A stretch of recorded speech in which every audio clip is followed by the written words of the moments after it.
बहुत अच्छी प्यारी मस्जिद माशाल्लाह कैसा लगे अज जुम्मा भी अदा किया गया तो थोड़े तासरात कैसे ने माशाल्लाह एक आलम साहब ने तकरीर बड़ी अच्छी प्यारी की बड़ा अच्छा लगे माशाल्लाह इतने आके विजिट करके बाकी एक दिल की हसरत है ख्वाहिश है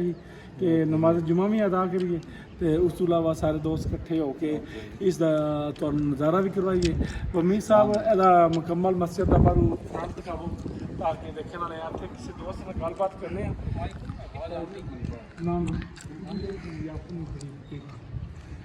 बड़ा अच्छा लग रहा जी माशाल्लाह इतने आके तुहानू मुकम्मल विजिट करवा रहे हैं मस्जिद का जरा विजिट मुकम्मल वाह जी वाह क्या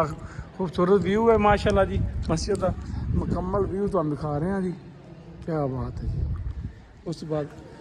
बाहर जरा सूरत हाल है वो तुहानू दिखा रहे हैं बाहर सामने गेट जरा एंट्री का वो है उस तो इलावा मुकम्मल